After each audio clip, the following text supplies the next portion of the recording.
नमस्कार दोस्तों, I hope कि आप सब लोग अपने अपने घरों में सुरक्षित होंगे। मेरा नाम है पंकज और आज मैं बात करूंगा कोरोना वायरस के बारे में, क्योंकि इस वायरस ने हम सबकी लाइफस्टाइल और रूटीन को पूरी तरह से बदल के रख दिया है और हम में से मैक्सिमम लोगों की इकोनॉमिक और सोशल ग्रोथ को पूरी तरह से डीएसेलरेट कर दिया है। इसलिए हम में से मैक्सिमम लोग चाहेंगे कि उनको कोरोना वायरस से जुड़ी हर छोटी से छोटी बात पता हो, और मैं कोशिश करूंगा कि अपने इस वीडियो में कोरोना वायरस से जुड़ी हर छोटी से छोटी बात आप तक पहुंचा सकूं।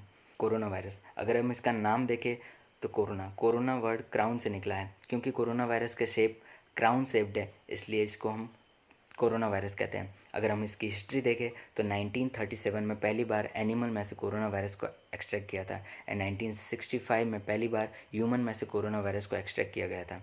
अगर हम इसके टाइप देखें तो अब तक टोटल 60 टाइप के कोरोना वायरस ऑब्जर्व हुए हैं, लेकिन इनमें से हम सिर्फ 3 कोरोना वायरस की बात करेंगे। SARS corona virus 1, MERS corona virus 2019 novel corona virus या SARS corona virus 2। SARS corona virus 1, SARS corona virus 1 ने सार्स 2002 पैंडमिक कॉज किया था। सार्स 2002 पैंडमिक जो है वो चाइना से अराइज हुआ था। नवंबर 2002 में चाइना के गुआंगडोंग में सार्स कोरोना वायरस 1 से संक्रमित पहला मरीज पाया गया था। इसके बाद में सार्स 2002 करीब 27 देशों में फैला और इससे करीब 8,000 लोग भी संक्रमित हुए और करीब 800 लोगों की मौत भी हुई। इसके बाद में हम लोग आते हैं मर्स 2012 पैंडमिक। तो मिडिल ईस्टर्न रेस्पिरेटरी सिंड्रोम मर्स का पूरा नाम है, और मर्स 2012 का पहला केस जो मिला था वो मिला था सऊदी अरेबिया में। सऊदी अरेबिया में इसका पहला केस मिला था और उसके बाद में करीब 24 देशों में ये बीमारी फैली थी और इससे करीब 1,000 लोग संक्रमित हुए थे और करीब 340 लोगों की मौत भी हुई थी।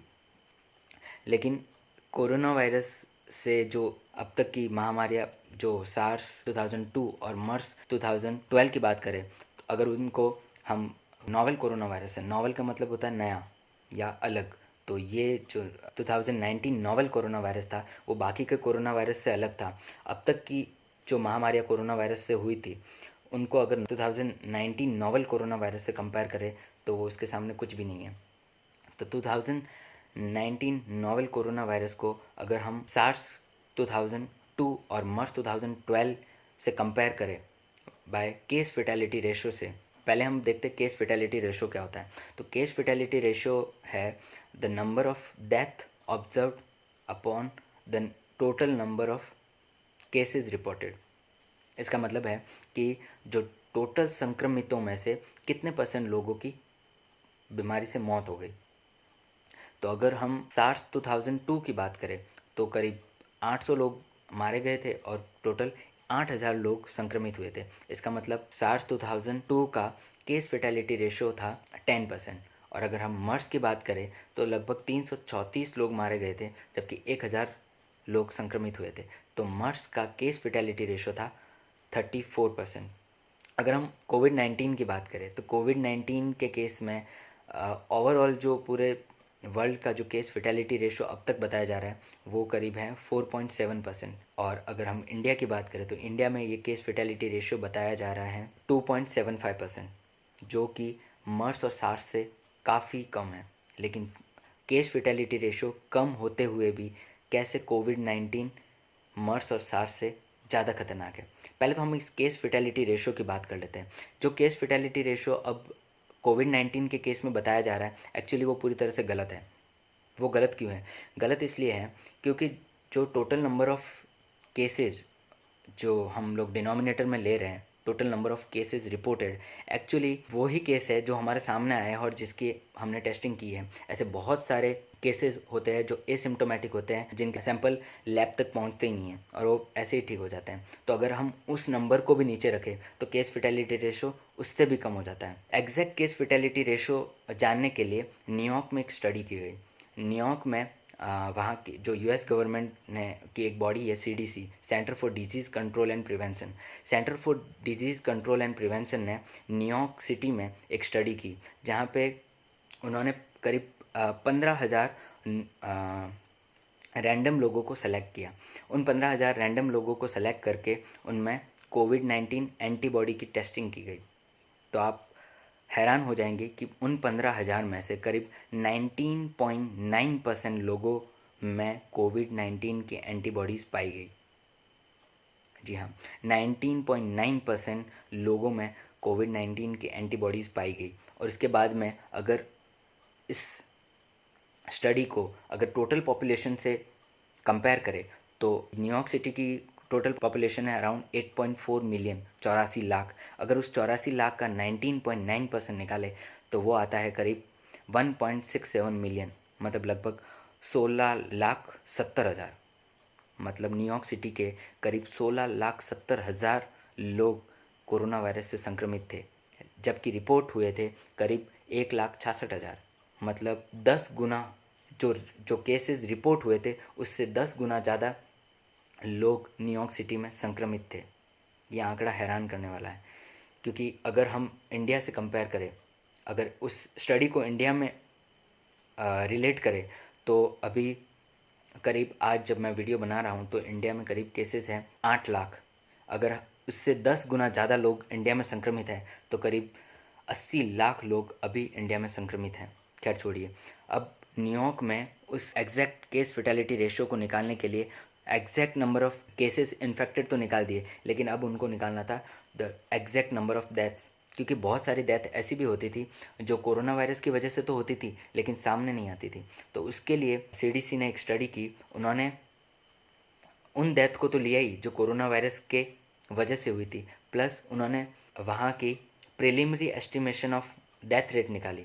उन्होंने 11 मार्च जब WHO ने कोविड-19 को एक ग्लोबल पैंडेमिक डिक्लेयर किया था, उस दिन से लेके 1 मई तक, जब तक की ये स्टडी है, 11 मार्च से 1 मई तक उन्होंने जो एक्सपेक्टेड डेथ रेट से जो अबव डेथ रेट थी, उनकी हर साल की एक्सपेक्टेड डेथ रेट से अबव जो डेथ हुई थी उनको भी इसके अंदर इंक्लूड किया गया। तो उससे उनको nearly exact death by the disease and nearly exact number of cases infected मिले। उससे जो उनके पास केस फेटेलिटी रेशियो आया वो था अराउंड 1.4%। उन्होंने कोशिश की थी कि एग्जैक्ट केस फेटेलिटी रेशियो निकाले, तो केस फेटेलिटी रेशियो न्यूयॉर्क की स्टडी के हिसाब से करीब आया 1.4%। आप इस स्टडी को न्यूयॉर्क के गवर्नर के पेज पे जाके देख सकते हैं। उन्होंने न्यूयॉर्क के गवर्नर के पेज पे ये स्टडी भी है। तो केस फेटेलिटी रेशियो, हम केस फेटेलिटी रेशियो की बात कर रहे थे। केस फेटेलिटी रेशियो इतना कम होते हुए भी कैसे कोरोना वायरस या कोविड-19 सार्स और मर्स से ज़्यादा खतरनाक हो गया, तो उसके लिए हमें रिप्रोडक्टिव रेशियो देखना पड़ेगा, क्योंकि कोरोना वायरस का या कोविड-19 का रिप्रोडक्टिव रेशियो बहुत हाई है। उसका रिप्रोडक्टिव रेशियो हाई होने की वजह है उसका जेनेटिक मटेरियल और बहुत सारे अलग फैक्टर।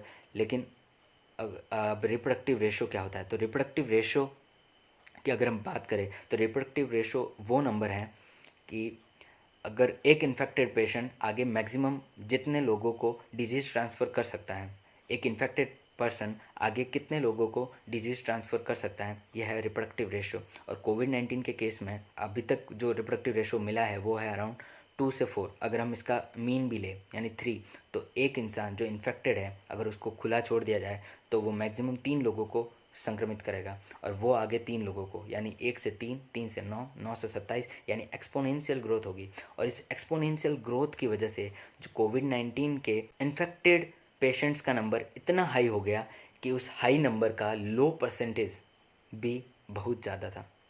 आप समझने की कोशिश कीजिए। और अगर हम इसके सीरीज इंटरवल की बात करें, सीरीज इंटरवल वो टाइम है जब एक पर्सन से दूसरे पर्सन में डिजीज़ ट्रांसफ़र होने तक का टाइम, मतलब एक पर्सन में जब सिम्टम आए थे उससे दूसरे पर्सन में जब डिजीज़ ट्रांसफ़र हुई और उसमें सिम्टम आए वो टाइम। तो अगर हम सीरीज इंटरवल की बात करें तो कोविड-19 के केस में सीरीज इंटरवल है 4 डेज़, मतलब 4 दिन एक इंसान से दूसरे इंसान में डिजीज़ ट्रांसफ़र होने में 4 दिन लगेंगे। यानी जो हम बात कर रहे थे 1 से 3, 3 से 9, 9 से 27 और 27 से 81, उसके बीच में 4 दिन में, मतलब हर 4 दिन में जो इनिशियल नंबर था उसका 3 गुना हो जाएगा। गौर कीजिए, अगर इतने सारे प्रोटोकॉल्स नहीं होते, इतनी सारी गाइडलाइंस नहीं होती, तो हर 4 दिन में जो इनिशियल एक्टिव नंबर है, एक्टिव नंबर ऑफ केसेस है, उसके 3 गुना केसेस हो जाते हैं। इससे हमें समझ में आता है कि किस तरह से प्रोटोकॉल और गाइडलाइंस ज़रूरी हैं। तो सब ये सारे कोरोना वायरस के टाइप्स हैं, सार्स हो, सार्स कोरोना वायरस 1 हो, मर्स हो, या फिर सार्स कोरोना वायरस 2 या 2019 नोवेल कोरोना वायरस हो। तो किस तरह से ये 2019 नोवेल कोरोना वायरस बाकी कोरोना वायरस से इतना खतरनाक हो गया, तो इसके ऊपर बहुत सारे साइंटिस्ट दावा करते हैं कि जो इंटरमीडिएट होस्ट है उसमें जो जेनेटिक रिकॉम्बिनेशन होता है उसकी वजह से एक ऐसा जेनेटिक मटेरियल बना जो कि इतना डेंजरस है। इंटरमीडिएट होस्ट वो होता है जो रिजर्वायर एनिमल से उस डिजीज़ को इंसानों तक पहुंचाता है। जैसे अगर सार्स कोरोना वायरस 1 सार्स 2002 की बात करें तो उसमें इंटरमीडिएट होस्ट थे सिविट कैट्स को उसमें इंटरमीडिएट होस्ट माना जाता है। मतलब जो रिजर्वायर थे बैट कोरोना वायरस पहले सिविट कैट्स में आया और कैट के थ्रू इंसानों में फैला। और अगर हम मर्स की बात करें, मिडिल ईस्टर्न रेस्पिरेटरी सिंड्रोम, तो मर्स 2012 में जो इंटरमीडिएट होस्ट माना जाता है वो था ड्रोमेड्रिक कैमल्स जो कि सऊदी अरेबिया में मिलते हैं। तो बैट्स से वायरस गया कैमल्स में और कैमल्स से फिर ह्यूमंस में। अगर हम कोविड-19 की बात करें तो अब तक जो इंटरमीडिएट होस्ट माना जा रहा है वो है पेंगोलिन।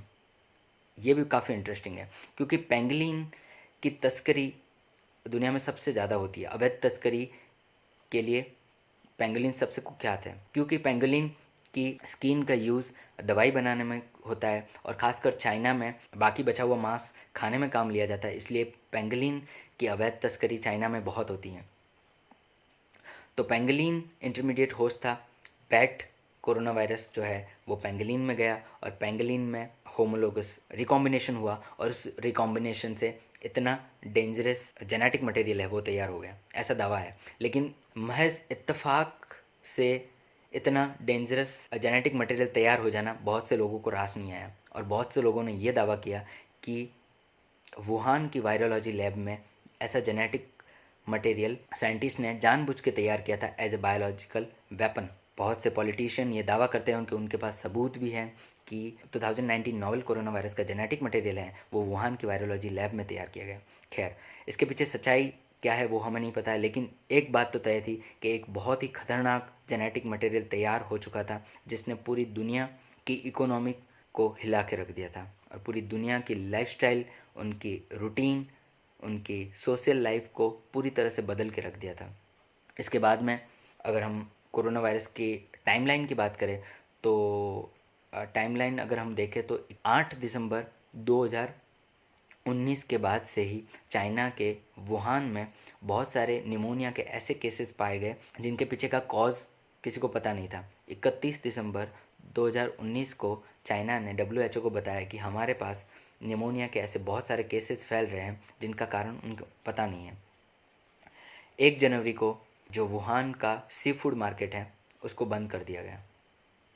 7 जनवरी को centre for disease control and prevention China ने अपनी लैब में उन निमोनिया केसेस में स्वैब्स निकाले और उनमें से एक नया कोरोना वायरस ऑब्जर्व किया और उसको नाम दिया 2019 नोवेल कोरोना वायरस। उसके बाद में 11 जनवरी 2020 को चाइना में कोरोना वायरस की वजह से पहली मौत हुई। उसके बाद 13 जनवरी 2020 को चाइना के बाहर पहला केस मिला हांगकांग में। उसके बाद करीब 10 दिन के बाद में 23 जनवरी 2020 को वुहान को पूरी तरह से क्वारंटाइन कर दिया गया। वहाँ के रेल नेटवर्क और एयर नेटवर्क को पूरी तरह से बंद कर दिया गया।